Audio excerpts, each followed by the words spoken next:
Hey everyone, sorry I'm eating. I thought that was going to take a bit longer. It is Wednesday night and all is well. My cat is here today, floating around somewhere. Shadow,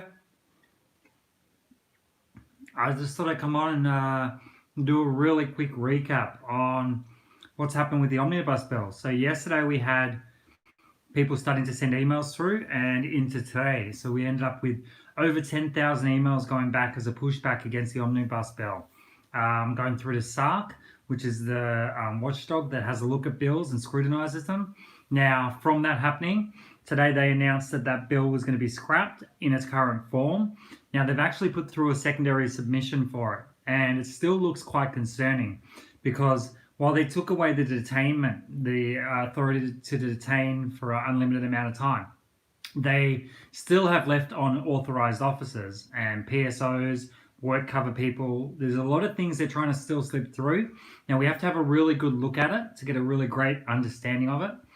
I wanted to thank the people that got it out there. So Voices for Victoria, Millie and Emily did a great job. Yusra pumped it out there as much as possible. Reignite Democracy did a great job getting it out there to as many people as possible. And then a couple of different ones did some lives last night to push it out there to people as well. So a big thank you to those people, but particularly to Millie and Emily and Reignite Democracy, Victorian, what are they called? Freedom Keepers, all did amazing jobs. And I think that that's huge. Everyone working together to get these things out to as many people as possible. Now, just quickly, I've got an idea for Friday night on my Instagram. I'm going to put together. So you just said the whole bill needs to be scrapped. Now that bill actually has some things in it that probably do need to go through. They put so many things. It's called an omnibus bill because they put so many things into it. Now some of the things in there can actually go through, but there's all the things that we don't like. All the things we don't like need to be pushed out, and there's a lot on there that needs to get pushed out. So we're just going to reread it and hopefully go back to them again, and hopefully it goes before the inquiry and things get taken off it, because at the moment, as it stands, it can't happen. Now, Friday, I've set up a day. I'm going to do it on my page. I'm going to promote it on Friday morning for small businesses in Victoria, Melbourne, even around Australia that have been affected by the lockdowns and draconian laws and border closures. So beauty therapy is one, makeup artists, nail technicians, photographers. I want everyone on there, all small businesses, design makers, clothing manufacturers, whoever you are. If you're a small business and you're on my page and following it and you've been affected by the lockdowns, Friday night at 9 o'clock, I'm going to get people to come on and spruik their business and try and get it pumping along again if possible, because it's been tough. It's been tough, and I want to look after all those small businesses as much as possible. A lot of businesses have been able to adapt. I'm a photographer, so I basically couldn't do weddings or anything like that anymore. So I actually started to offer to people with newborn babies.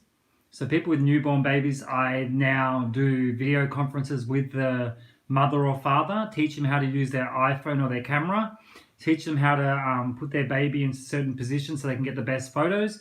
Then I can either teach them, or I've taught them how to edit, or I've edited for them with no charge. Because of lockdown, this is the thing I'm trying to do. So that I've done around about 200 babies where they've been able to get photos that they wouldn't have been able to get. And I think all of us should be offering, when we move forwards and become more community minded, that we should offer things like that. Do your job. So keep doing your job. So I'm going to still do weddings and families and stuff. When I move forwards, I do family photography for $150, and weddings I only charge about $500 because everyone should be able to afford to get nice photos. And I think if we act more like a community moving forwards when we do these things, we can thrive. So people can do bartering systems, so do someone's hair to get photos done, and start looking after each other. Do your business, but offer some services that you can do to people that are in need, homeless, whatever it is. So let's look after each other more than ever before. That's the opportunity we've got. And Friday night, I've got some people that are going to come on. They're going to give away things and do some really special stuff. So that's the idea. Friday night's going to be a business night.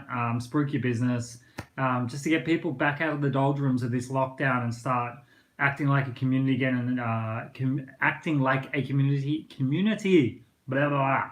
again and looking after each other. So hopefully you guys get involved. It'll be over on my Instagram 9 o'clock on Friday. Tomorrow night I've got the guy, his name's Eamon. He's from the COVID Medical Network. That's the 500 doctors that are signed up to say they need the lockdown to stop straight away. I'm still pushing for the German doctor who's doing the international, the German lawyer doing the international lawsuit to try and get him on as well. So big push for some really great guests. And that's about it. I'll leave it there. I'm going to jump onto Instagram. Have a really, really beautiful night, everyone. Peace.